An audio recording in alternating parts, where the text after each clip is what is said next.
Que la paix du Seigneur soit avec vous. Donc, je salue tous les ministres de la parole qui sont avec nous dans ce groupe, les chirurgiens. Et nous bénissons encore une fois le Seigneur qui nous donne l'occasion et l'opportunité de pouvoir intervenir, quand bien même que sur le plan de la santé, nous ne nous sentons pas assez bien. Parce qu'on a eu un mois de décembre trop chargé et ça nous a presque épuisé. Et comme nous sommes en plein hiver qui fait extrêmement froid, donc la gestion n'est pas aussi facile. Mais qu'à cela ne tienne, nous allons devoir intervenir aujourd'hui et conclure notre intervention demain. Les thèmes que nous abordons, c'est la maison balayée et ornée. Okay? Donc, nous sommes dans les livres de Luc, chapitre 11. Je souffrais que nous puissions très très vite lire cette écriture-là.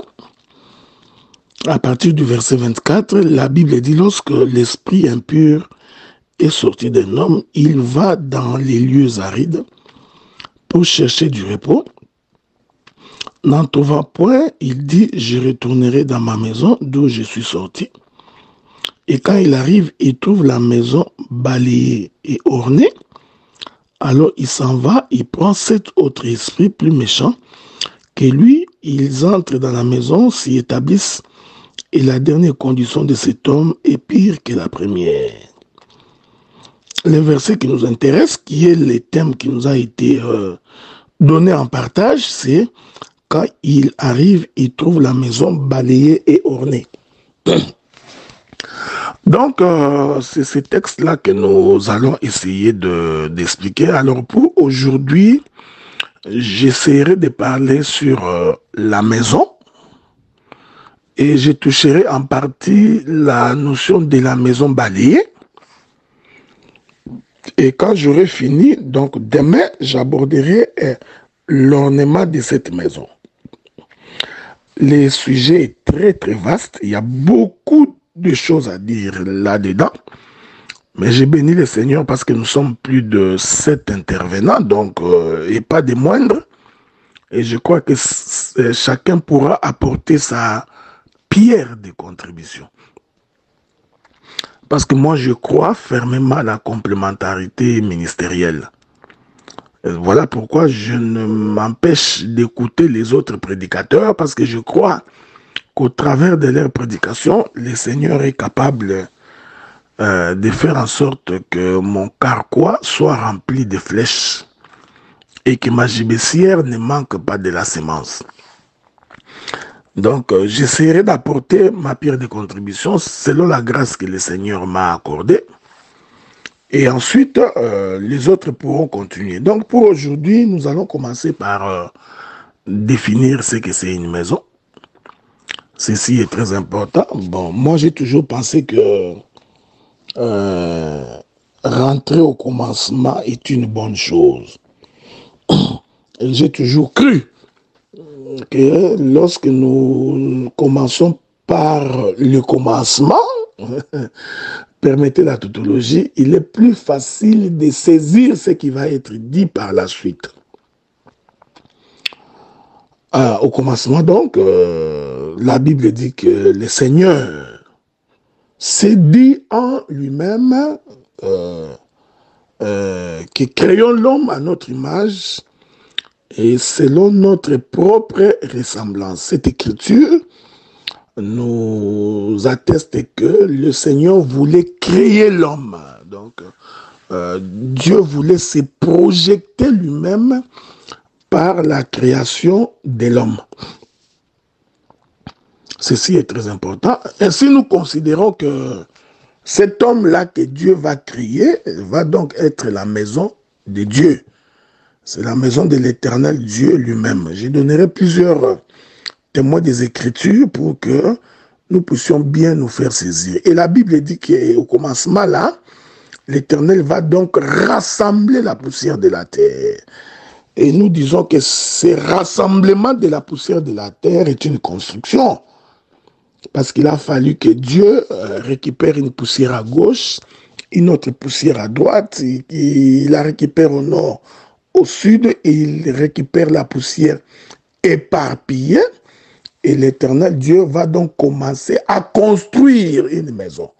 Donc l'homme que l'on est en train de construire est donc une maison que l'Éternel était en train de se construire. Souffrez que je puisse prendre une autre écriture pour que les choses soient aussi claires à ce sujet. Donc, je voudrais à ce sujet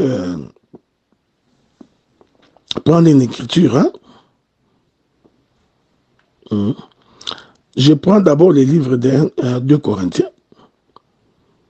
Nous sommes les livres de 1 Corinthiens, le chapitre 3, le verset 9. Nous parlons donc de la création de l'homme comme étant une maison. Il est écrit, car nous sommes ouvriers avec Dieu, point, vous êtes les champs des dieux, virgule, l'édifice des dieux. Il est important d'établir cette différenciation que le frère Paul fait. Il parle d'abord d'un champ des dieux, ensuite il continue pour dire l'édifice des dieux. Ok? Ceci est très important. Donc ici, il faut d'abord relever 2 éléments. Il y a d'abord les champs et il y a l'édifice. Ceci va nous ramener à la création d'Adam, parce que remarquez que pour créer Adam, l'Éternel a tiré donc Adam de la poussière. Donc, si l'on considère là où Adam s'y trouvait dans la poussière, cette poussière-là est constituée comme étant le champ des dieux. Ok? Mais dans ce champ des dieux-là, il faudrait faire un édifice, construire un édifice. C'est-à-dire, le Seigneur va procéder à la récolte. Donc, il va aller extirper des portions de poussière pour qu'à partir de ces portions de poussière, qu'il puisse en faire un édifice. Et cet édifice-là, c'est ça justement le corps d'Adam. Que la paix de Dieu soit avec vous. J'ajoute une autre portion de l'Écriture pour nous permettre de bien nous faire asseoir là-dessus. 2 Corinthiens chapitre 5, le premier verset. Nous savons en effet que si cette tente où nous habitons sur la terre est détruite, nous avons dans les ciels un édifice qui est l'ouvrage de Dieu, une demeure éternelle qui n'a pas été faite des mains d'hommes.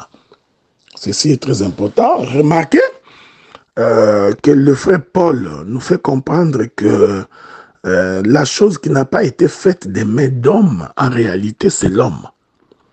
Ok? Donc, l'homme est donc cet édifice que Dieu a fait par lui-même.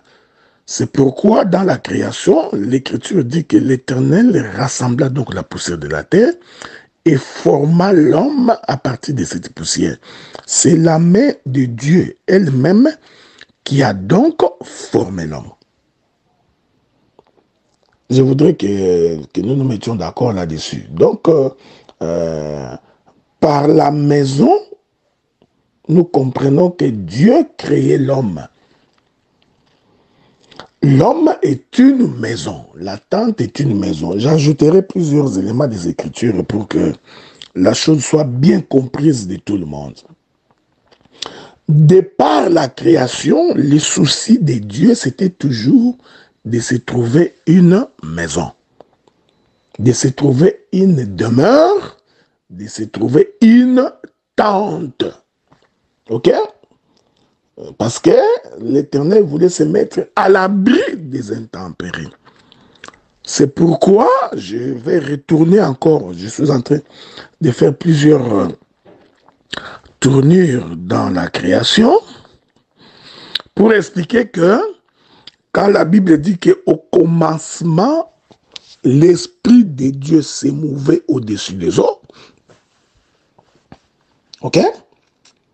Et que cet esprit qui s'est mouvé au-dessus des eaux, c'était justement l'Éternel qui était à la recherche d'une maison. Il était à la recherche d'une maison. Comprenez tout simplement que la maison est faite de la poussière de la terre. La maison est faite de la terre. Ok? Mais pour qu'il y ait la maison, il faut qu'il y ait la construction de cette maison. Donc, il faudrait qu'il y ait rassemblement de la poussière. Ces rassemblements de la poussière, voilà, bien aimés frères et sœurs, il est important de retenir que toute maison dans la Bible n'a pas la même définition. Mais nous sommes en train de parler d'une maison qui est balayée, qui est ornée. C'est pourquoi je suis en train d'inscrire ma définition dans la maison comme étant l'homme. Ceci est très, très important. Voilà pourquoi je voudrais ajouter d'autres éléments pour expliquer toujours cette notion de la maison,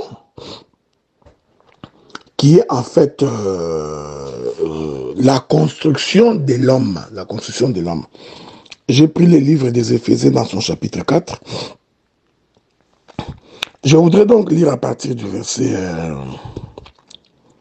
du verset 9. Or, qu'est-ce que signifie il est monté, sinon qu'il est aussi descendu dans les régions inférieures de la terre.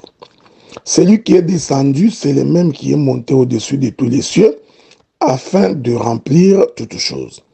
Il a donné les uns comme apôtres, les autres comme prophètes, les autres comme évangélistes, les autres comme pasteurs et docteurs, pour le perfectionnement des saints, en vue de l'œuvre du ministère et de l'édification du corps de Christ, jusqu'à ce que nous soyons tous parvenus à l'unité de la foi, de la connaissance du Fils de Dieu, à l'état d'homme fait, à la mesure de la stature parfaite de Christ. Éphésiens chapitre 4 à partir du verset 11 nous atteste que en réalité l'homme, donc nous pouvons également dire l'église, ok, donc parce que l'église aussi est un homme, mais je reste dans la vision de l'homme. Donc l'homme, pour qu'il devienne un édifice, pour qu'il atteigne la mesure parfaite de Christ, l'homme a besoin d'être édifié. Ici, l'édification se comprend comme étant la construction d'une maison. Ceci est très important. Ici, l'édification ne se comprend pas, dans le livre des Éphésiens, ne se comprend pas comme étant une consolation, non. Ici, l'édification se comprend comme étant une construction d'une maison. C'est pourquoi le Seigneur fait référence au ministère de la parole. L'apôtre, les prophètes, les docteurs, le pasteur et l'évangéliste, qui constituent la main qui rassemble la poussière, qui constitue la main qui construit le corps d'Adam, qui constitue la main qui construit l'homme. Je me permets donc de faire une petite exhortation pour rassurer le peuple que c'est le ministère qui construit l'homme. C'est le ministère qui élève l'homme. Mais remarquez, ceci est très important, que cette édification passe par le rassemblement. Et ce rassemblement-là fait que la poussière devrait être séparée des autres poussières. Que la paix de Dieu soit avec vous. Donc quand on est en train de construire l'homme, qu'on est en train de construire la maison, on procède implicitement par une certaine forme de nettoyage. Ok? C'est-à-dire, j'étais païen, je vivais dans le monde, j'étais un voleur, j'étais un impudique, un débauché, un malhonnête, un fraudeur. C'est ce que j'étais dans le monde. Mais pour que je devienne la maison de Dieu, il faut que Dieu me sépare du monde. Cette séparation d'avec le monde, c'est aussi une forme de balayage. Ok? C'est une forme de nettoyage. On est en train de nettoyer. Je reprends ça parce que c'est très important, parce que c'est ce qui fait la base de l'évangile. C'est ce qui fait la raison de notre vie. C'est ce qui fait la raison du ministère. Le ministère ne nous a pas été donné seulement pour avoir des maisons, avoir des enfants, avoir de l'argent, ce qui est une bonne chose. Mais la mission première du ministère, c'est le nettoyage. Vous voyez? Donc, l'homme est une maison, mais la maison doit être balayée. Que la paix de Dieu soit avec vous. C'est comme ça que je suis en train d'expliquer le balayage de la maison. Ok? Donc, le balayage de la maison se comprend comme étant la séparation d'avec le monde. C'est pourquoi même lorsque l'Éternel Dieu voulut faire d'Israël son peuple, lorsque Dieu a voulu faire d'Israël sa maison, qu'est-ce que Dieu fait? Le premier élément que Dieu fait, il le sépare d'Égypte. Voyez-vous? Il balaye, c'est ça le balayage. Donc, il les nettoie de tout ce qui est égyptien. Que la paix de Dieu soit avec vous. Je voudrais dire, dans un autre langage, que le balayage, c'est le baptême. Est-ce que vous comprenez cela? J'espère que vous comprenez. Je vais revenir pour que vous compreniez. Parce que quand on balaye, on nettoie. Quand on balaye, on extirpe. Quand on balaye, on apporte la propriété. Que la paix de Dieu soit avec vous. C'est pourquoi vous allez remarquer que lorsque l'Éternel appelle Israël de sortir de l'Égypte pour qu'il devienne sa maison, le Seigneur fait passer Israël par la mer Rouge. Or, ce passage de la mer Rouge, voyez-vous, c'est une forme de nettoyage. C'est une forme de la séparation. C'est une forme de l'expiation pour que tout ce qui était égyptien puisse rester. On est d'accord, non? Le frère Pierre appelle donc cette traversée de la mer Rouge comme étant le baptême. Que Dieu vous bénisse. Bon, là, je sais que nous pouvons entrer dans la doctrine, si vous voulez. Les pasteurs peuvent venir ici s'égayer en nous expliquant la doctrine des baptêmes. Mais moi, je reste dans la révélation et dans la prophétie. Parce que comme j'ai toujours dit, nous sommes dans la connexion 5G. Vous comprenez? C'est-à-dire que nous voulons vraiment prendre la profondeur de ce que Dieu voulait dire. Comprenez et réalisez avec moi que Israël passe par le baptême parce que le passage de la mer Rouge, c'est un balayage. Il est balayé à partir de toute la saleté qu'il a accumulée quand il était en Égypte. Que la paix de Dieu soit avec vous. C'est pourquoi je précise que, en réalité, la conversion de l'homme est un balayage. Que Dieu vous bénisse.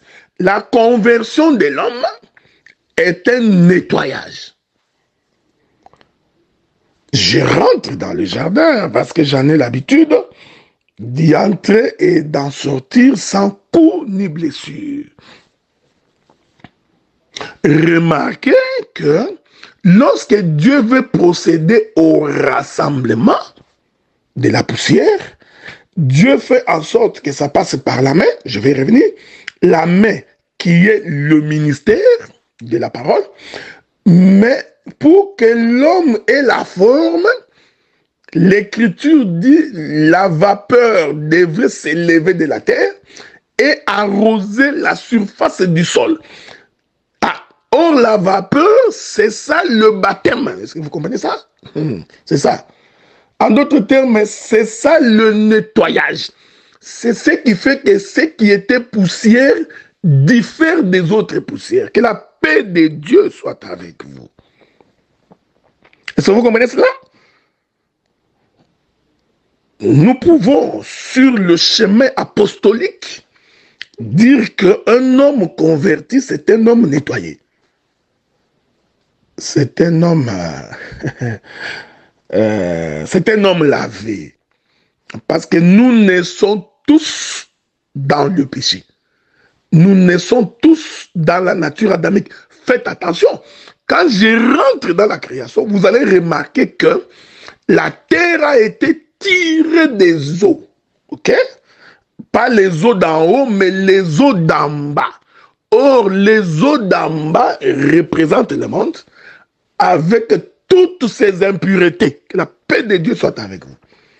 Vous comprenez cela? Donc, quand la terre sort des eaux, cette terre qui sort des eaux, en réalité, c'est une maison sale. C'est une maison... que la paix de Dieu soit avec vous. C'est une maison remplie des impuretés. Voilà pourquoi, pour créer l'homme, il faut que Dieu procède au rassemblement. Ces rassemblements-là, qu'est-ce que Dieu fait? Il arrose la poussière de la terre par de l'eau, lequel l'eau, c'est un balai qui nettoie la maison. Que Dieu vous bénisse. Que Dieu vous bénisse. L'intelligence des Écritures se trouve dans la compréhension de l'Écriture. Il faudrait donc que le Saint-Esprit t'aide à pouvoir sonder les profondeurs de Dieu. Il ne faut pas croire quand on dit balayer, c'est-à-dire tu prends un balai, tu commences à balayer comme ça physiquement. C'est comme ça que tu viendras avec des sujets de prière du genre que chacun de nous prenne un balai dans sa main. On va nettoyer la maison. Nettoyer, nettoyer. Hein? La Bible a des codes. Dieu a un langage. Il faut que tu sois capable de comprendre les langages de Dieu. Je voudrais prendre une autre explication pour dire la même chose. Remarquez, l'Éternel Dieu, lorsque Israël sortait du pays d'Égypte, il demande aux enfants d'Israël d'aller dépouiller les Égyptiens. Les enfants d'Israël sont allés dépouiller les Égyptiens. Ils ont dépouillé les Égyptiens de tout ce qui était matière précieuse. Que la paix du Seigneur soit avec vous. Je voudrais que tu me suives attentivement parce que nous allons naviguer dans les eaux profondes, ok? Et donc, il y a un vent impétueux, les eaux sont en ébullition. Supporter mon langage, c'est une façon de parler, que cela ne t'énerve pas. C'est une façon d'attirer ton attention. Remarquez, l'Éternel Dieu, lorsque Israël voudrait sortir de l'Égypte, écoutez-moi bien, il demande à Israël d'aller dépouiller les Égyptiens de tout ce qui était matière précieuse. Quand on observe cette écriture, on se rend compte que la matière précieuse était détenue entre les mains des Égyptiens. Vous êtes lecteur de la Bible, vous devrez le savoir. Qu'en fait, Israël en Égypte n'avait rien de précieux. Tout ce qui est richesse était détenu, je m'excuse, était détenu par les Égyptiens. Que Dieu vous bénisse. Je voudrais que tu regardes bien avec moi. Il faut que tu regardes. Mon souci est que ce que je suis en train de voir maintenant, que tu sois également capable de le voir. Or, l'Égypte, c'est le monde. L'Égypte, c'est les lieux des impuretés, c'est les lieux du péché, c'est les lieux de toutes les formes d'abomination. L'Égypte, c'est tout ce qu'il y a de mauvais, qui est ici symbolisé par le monde. Mais quand Dieu regarde l'Égypte, Dieu trouve qu'à l'intérieur de l'Égypte se trouvent les pierres précieuses. Que Dieu vous bénisse. Hein? Nous sommes en train de parler de la construction de la maison et de son balayage. C'est très important. Alors, Dieu demande aux enfants d'Israël d'aller récupérer les pierres précieuses. Pourquoi Dieu a-t-il demandé qu'on récupère les pierres précieuses? Vous le savez, c'est pour la construction du tabernacle. Cela veut dire en d'autres termes, le tabernacle, qui est la maison de Dieu, Exode chapitre 40, la Bible dit que lorsque les enfants d'Israël ont fini de construire le tabernacle, selon l'ordre que leur avait donné le prophète Moïse, et que Dieu vit que cela a été construit selon son modèle, alors la nuée va quitter le ciel pour venir entrer dans le tabernacle. Donc le tabernacle, c'est une maison. Okay? C'est un homme. Mais remarquez de quelle manière le tabernacle est construit. Le tabernacle est construit de pierres précieuses tirées de l'Égypte. Vous voyez ça? Donc, nous comprenons que quand les pierres précieuses étaient en Égypte, les pierres précieuses étaient entourées des impuretés. Les pierres précieuses étaient entachées de tout ce qui est péché, de tout ce qui est mauvais. C'est pourquoi ils étaient détenus par les Égyptiens. Maintenant, dépouiller l'Égypte, c'est ça balayer. On était en train de balayer, ok? On était en train de débarrasser les pierres précieuses de tout ce qui est saleté. Vous savez, j'aime ça. Je crois que tu es en train de voir. Donc, écoutez-moi bien. C'est-à-dire que l'extraction, parce que c'est toute une extraction. Quand on dépouillait l'église, en réalité, nous étions dans un champ de mines. Hein? Voilà. L'Égypte était comme un champ de mines, rempli de toutes les richesses, de tous les minéraux. Or, comme vous le savez, les minéraux étaient dans l'Égypte, étaient dans les lieux sales. Ok? Qu'est-ce qu'il faut faire? Il faut aller extraire les minéraux. Quand on extrait les minéraux, on les débarrasse de la poussière, on les débarrasse de la saleté, on les débarrasse de toute forme d'impureté. C'est ça le balayage. En d'autres termes, c'est ça aussi la conversion et la repentance. Balayer une maison,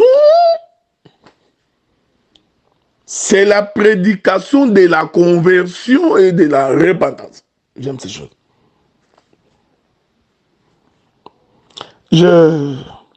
J'essaie de ne pas aller très très loin pour ne pas susciter d'autres questions. Parce que le balayage, c'est l'œuvre évangélique, c'est aussi l'œuvre apostolique. Parce que c'est l'évangéliste et l'apôtre qui sont spécialistes dans l'extraction des richesses. Est-ce que vous comprenez ce que je dis? C'est l'évangéliste et l'apôtre qui sont capables d'aller soutirer quelqu'un dans le monde pour l'amener dans la maison de l'Éternel. C'est l'évangéliste et l'apôtre qui font véritablement sur le plan spirituel le travail du balayage. Alors que le docteur, les pasteurs et le prophète feront le travail des ornements. Parce que la maison doit être balayée et ornée. On va y arriver demain. Donc, je suis en train de dire, avec votre permission, bien entendu, pour que vous compreniez que extraire, prendre le minerai, les pierres précieuses entre les mains des Égyptiens, c'est toute une prédication, frère. C'est une prédication de ceux qui sortent de l'Égypte pour devenir plus tard le tabernacle de Dieu. Est-ce que vous remarquez cela? C'est pourquoi dans la plupart de mes interventions, j'ai toujours dit aux gens, il faut faire attention. Il ne faut pas vouloir diaboliser les pierres précieuses tout le temps. Hein? Donc quand tu vois quelqu'un avec de l'or, non, ce sont les dieux étrangers. Non, non, il faut faire très attention. Il faut faire très, très attention. Hein? Vous diabolisez même ce qu'il n'y a pas à diaboliser.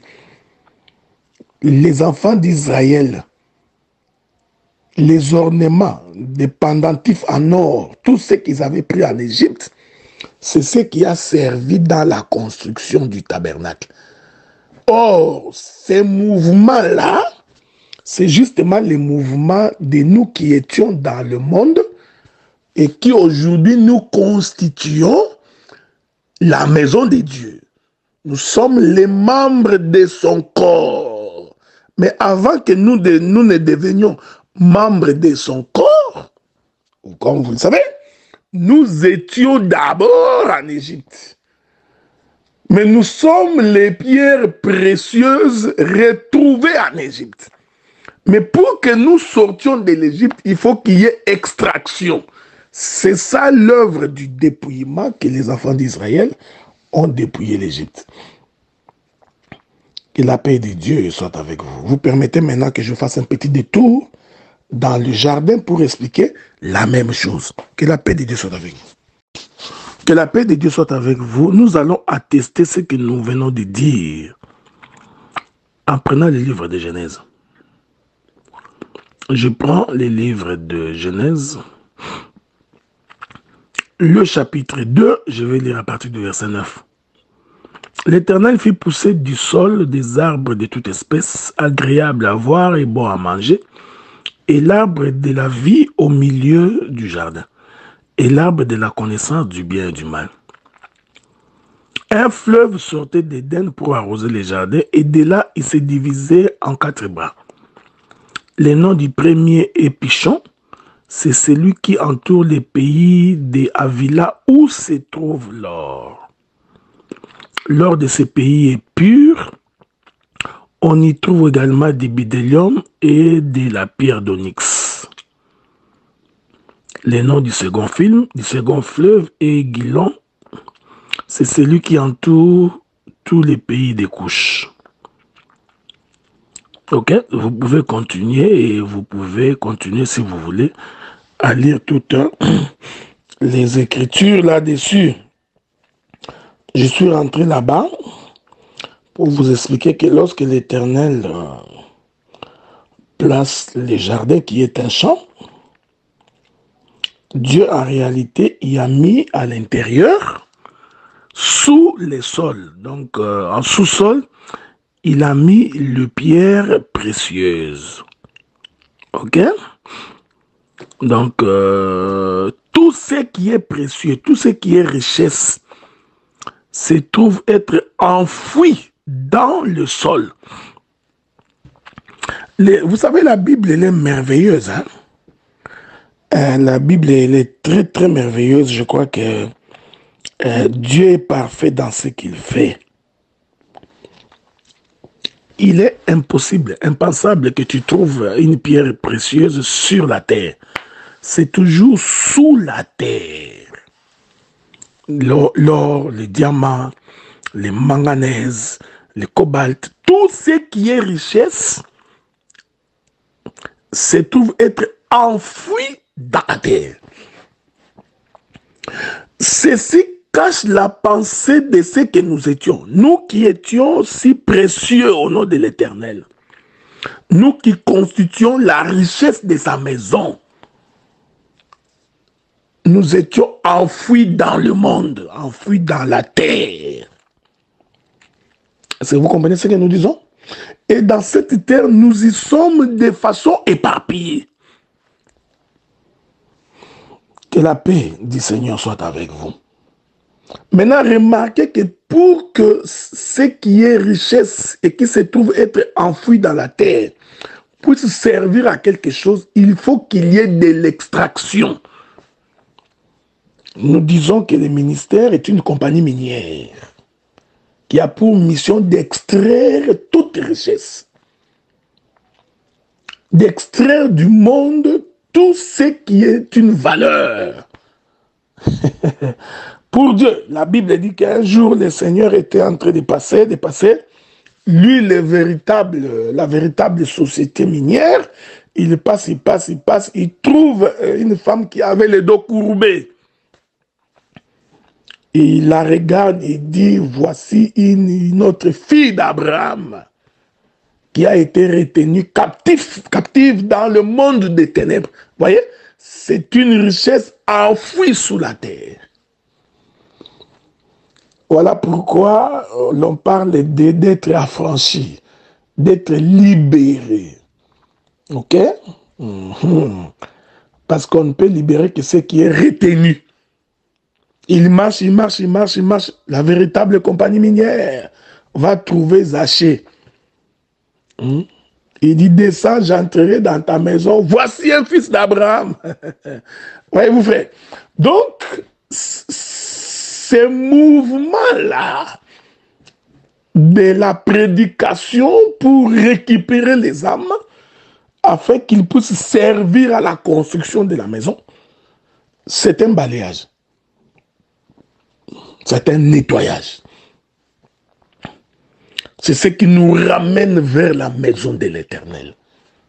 Que la paix du Seigneur soit avec vous. Voilà pourquoi les richesses du monde ont été enfouies sous la terre. C'est d'ailleurs, j'aime ces choses, pour cette raison que le Seigneur a prévu la mort de Jésus. Or, cette mort de Jésus, c'est qu'il doit descendre dans les régions inférieures de la terre. Que la paix de Dieu soit avec vous. Cette descente de Jésus dans les régions inférieures de la terre, faites attention. Et il était parti pour extraire les minéraux. Voyez-vous?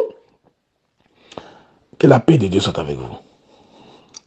Je voudrais ajouter une écriture qui me vient à l'esprit. Je souffrais, je ne sais pas si j'ai trouvé cette écriture-là. Très vite, pour expliquer la même chose.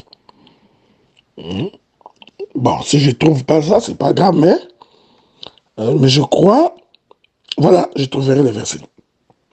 Prenons le livre de Matthieu. Matthieu, chapitre 27. Matthieu, chapitre 27. Je voudrais lire le verset 51. Et voici le voile du temple se déchirant en deux, depuis le haut jusqu'en bas, la terre trembla, les rochers s'effandirent. Le sépulcre s'ouvrit, plusieurs corps des saints qui étaient morts ressuscitèrent. Étant sortis des sépulcres après la résurrection de Jésus, ils entrèrent dans la ville sainte, apparurent à un grand nombre de personnes. Est-ce que vous comprenez cela? Nous sommes en train de déchirer l'agneau. Pourquoi le Seigneur, quand on lui posa la question, donnez-nous les signes de ton avènement, le Seigneur répond. Il dit, ce qui arriva du temps de Noé arrivera de même au temps des fils de l'homme. Ce qui arriva du temps de Sodome et Gomorrhe arrivera de même au temps des fils de l'homme. Alors, il continue quand on vient lui poser la question, faites-nous un miracle. Il dit, une race perverse qui demande un miracle. Il ne vous sera donné aucun autre miracle, si ce n'est que le miracle de Jonas. Mais en fait, bien mes frères et sœurs, quel était le miracle de Jonas? C'est que de la même manière que le poisson fit 3 jours et 3 nuits dans le ventre du poisson, le Seigneur répond, de la même manière, le Fils de l'homme aussi fera 3 jours et 3 nuits, où? Dans le ventre de la terre. Donc, il descendra dans la terre. Je voudrais dire ceci. Quand le Seigneur descend dans la terre, il va libérer les captifs. Mais qui sont les captifs ici?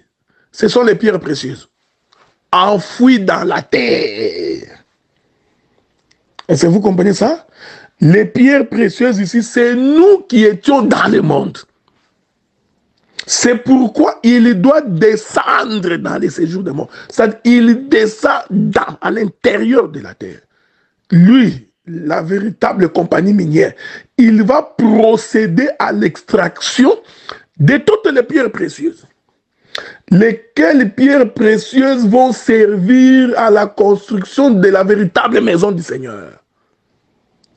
Le frère Paul me soutiendra. C'est pourquoi, les jours où le Seigneur meurt, la Bible dit, étant sorti des tombeaux, le sépulcre s'ouvrir, les saints qui étaient enfouis dans la terre sortir avec lui. Voilà. C'était la compagnie minière, l'extracteur de minéraux qui sortait avec les minéraux. Que la paix de Dieu soit avec vous. C'est un mouvement là, c'est ça le balayage.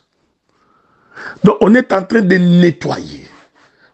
On nettoie l'homme, on le sépare d'eux, on l'extrait pour qu'il soit séparé de la terre, pour qu'il soit séparé du monde, pour qu'il soit séparé de toute forme d'impureté. Le ministère a pour mission d'apporter la délivrance de l'homme pécheur pour qu'il devienne dans la maison du Seigneur.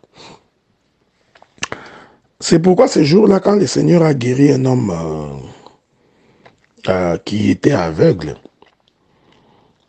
l'homme ne sachant pas qu'il avait guéri, la Bible dit qu'après quelques temps, le Seigneur le retrouvera dans le temple.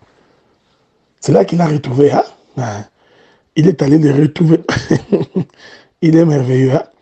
C'est un mouvement, frère, de la pierre précieuse qu'on extrait pour constituer la maison. OK? Pour constituer la maison.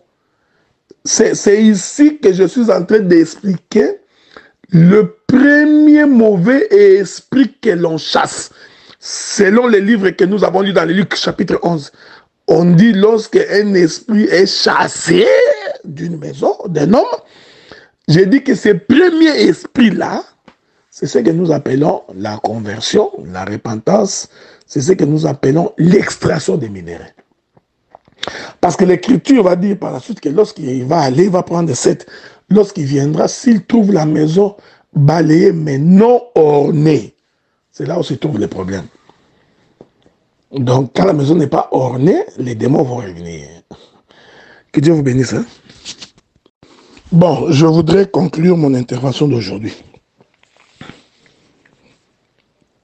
Donc vous comprenez que la maison dont il est question, c'est l'homme.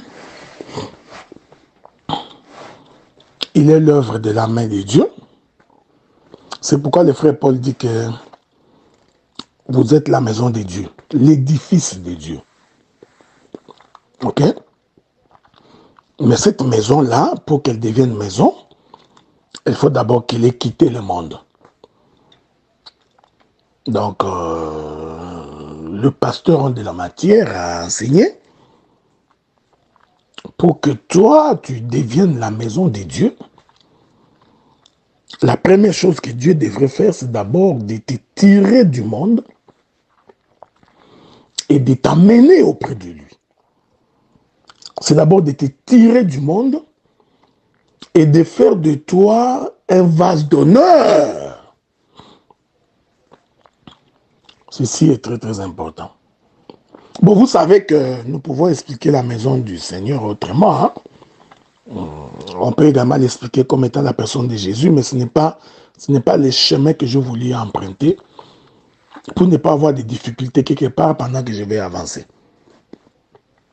C'est pourquoi vous remarquerez, parce que là je suis en train de conclure pour aujourd'hui, c'est pourquoi vous remarquerez par exemple que pour faire le tabernacle, donc on a dû récupérer les pierres précieuses, les bijoux, les ornements d'or qu'on avait pris dans l'Égypte et qu'on a amené pour que ceci devienne les éléments qui constitueraient la maison de Dieu.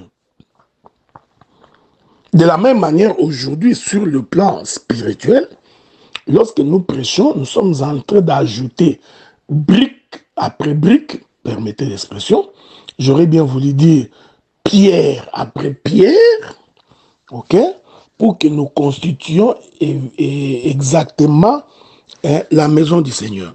Permettez que je lise une écriture. C'est le livre des Pierre, c'est Pierre qui nous le dit. Hein? Je voudrais prendre cette écriture-là. Le frère Pierre dit quelque chose de très important là-bas. Ok. Je prends les livres de 1 Pierre chapitre 2. 1 Pierre chapitre 2. Je voudrais commencer par le verset 3. Il est écrit, si vous avez goûté que le Seigneur est bon, approchez-vous de lui, pierre vivante, rejetée par les hommes, mais choisie et précieuse devant Dieu. Et vous-même, comme des pierres vivantes, édifiez-vous pour former une maison spirituelle. C'est pourquoi je vous avais dit, ici l'édification ne se comprend pas comme une consolation, elle se comprend comme une construction. Édifiez-vous pour former une maison spirituelle, un saint sacerdoce, afin d'offrir des victimes spirituelles agréables à Dieu par Jésus-Christ.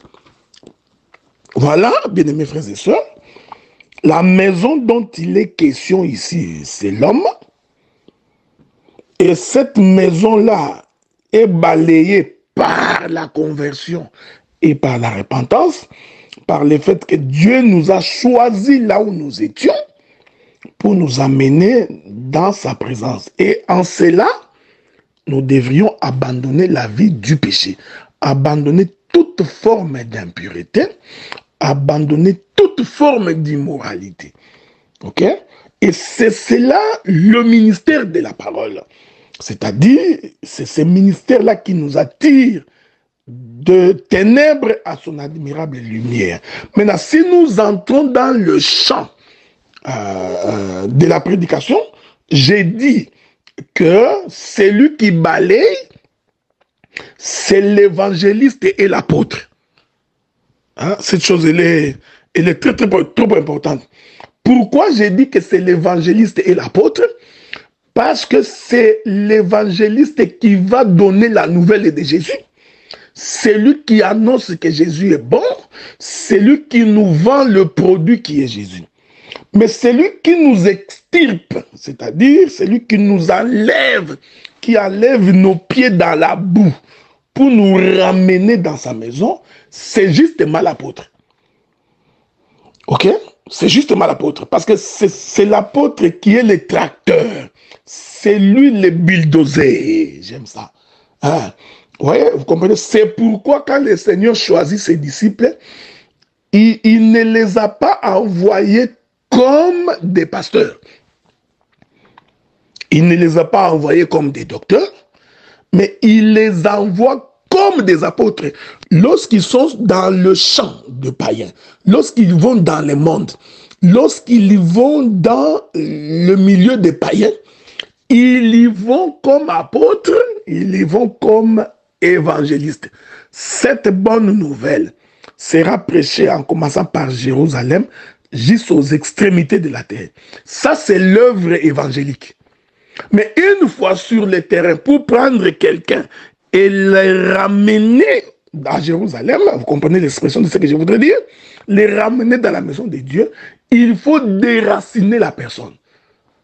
Parce qu'il est enfoui dans la terre. Et ça exige le ministère apostolique. Donc, le ministère évangélique et le ministère apostolique sont liés au balayage de la maison. Demain, je vais expliquer comment le ministère doctoral prophétique et pastorale sont liées à l'ornement. Une fois que la maison est nettoyée, balayée par l'évangéliste et l'apôtre, il faut que cette maison soit ornée. Et celui qui fait le travail d'orner la maison, c'est le docteur, le prophète et le pasteur. Que la paix de Dieu soit avec vous. Je remercie l'administrateur principal de ce groupe, mon bien-aimé le docteur Enoch Toubib Lugozi, qui ne cesse de me témoigner sa considération pour ma personne et qui voudrait qu'à chaque moment que je puisse intervenir pour également bénir les hommes de Dieu. Que Dieu vous bénisse et nous allons continuer demain.